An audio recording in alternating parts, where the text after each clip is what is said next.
Bonjour à toutes et à tous. Alors aujourd'hui on va raconter une petite histoire. C'est une histoire d'un rave qui s'appelait Hillel Zaken, c'était un grand maître du judaïsme. Il y a quelqu'un qui voulait se convertir au judaïsme, il lui a posé la question, il lui a dit Rabbi, est-ce que tu peux me résumer succinctement la Torah? Alors il lui a dit, ce que tu ne veux pas qu'on te fasse, ne le fais pas à l'autre. Le reste c'est des commentaires, va et apprends-les. Donc qu'est-ce que nous on voit? On voit que la sensibilité à ce que ressent l'autre, à son monde émotionnel, à tout ce qu'il représente, c'est quelque chose de très important pour la Torah, c'est une grande base de la Torah. Et par rapport au halachot qui nous préoccupe, la halachot du Lashon Hara, il y a un ami qui m'a dit une fois une très très belle pensée, c'est que finalement des fois on dit des trucs, on ne sait pas, est-ce que c'est du Lashon Hara, est-ce que c'est pas du Lashon Hara, on se pose des questions.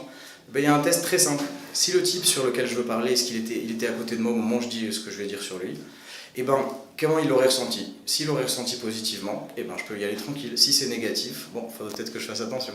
Allez, bonne journée.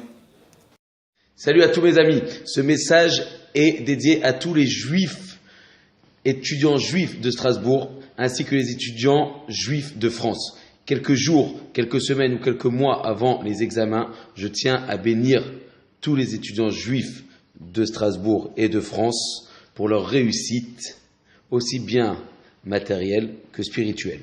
Mi sheberach avotenu Abraham, Yitzchak et Yaakov, Moshe et Aaron, David ou Shlomo, vekol הסטודנטים, הוא יברך את כל הקהל הקדוש הזה, גדולים וקטנים, הם ובניהם ונשיהם ותלמידיהם, וכל אשר להם מלכה דעלמא הוא יברך יתחון, ויזכה יתחון, וישמע בקל צלותיכון, תתברכון ותשתהבון מכל צרה והקטה, ויהיה ממרא לאדוני בסעדיכם, ויגן בעדיכם, ויפחוז סוכת שלומו עליכם, ויטע ביניכם אהבה ואהבה, שלום ורעות, ויסלק שנאת חינם מביניכם, וישבור עול הגויים על צוואריכם, ויקיים בכם מקרא שכתוב אדוני אלוהי אבותיכם יוסף עליכם ככם 1000 פעמים יברך אתכם כאשר דיבר לכם וכן יהי רצון ונאמר אמן. qu'Akadosh Baruch Hu Bezrat Hashem il vous envoie la tzlacha, la réussite dans tous les domaines pour vos examens que vous passerez bientôt ou que vous passez actuellement. Si vous avez besoin que l'on prie pour vous, tenez-nous au courant,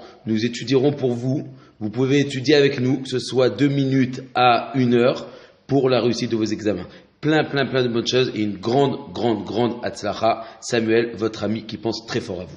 Salut à tous, je vous présente Yossi Beros du restaurant Autre Part. On est chef cuisinier du restaurant Autre Part. Nous sommes aujourd'hui pour parler de halakha. Yossi a une super question. Très bonne. Comment fait-on si je m'apprête à manger un repas et j'ai envie d'aller aux toilettes? Donc je vais aux toilettes, je sors des toilettes, est-ce que je dois faire Netilat ou est-ce que je dois me laver les mains? Qu'est-ce que je dois faire? Regarde, réponds. Alors la halakha nous dit que tu n'es pas obligé de te laver 2 fois les mains. Tu peux te laver une seule fois. Tu te laves une seule fois, exactement comme si tu étais en train de faire Netilat Yadayim pour le pain. Tu te sèches les mains, tu t'assois, tu fais la bracha sur le pain, et à ce moment-là seulement, tu récites la bracha de Asher Yatzar, qui est de mise à chaque fois qu'on va aux toilettes. Donc une seule fois, on se lave les mains une seule fois, comme si on allait manger du pain, et ensuite seulement, on pourra faire, après avoir mangé du pain, Asher Yatzar. Bonne journée à tous.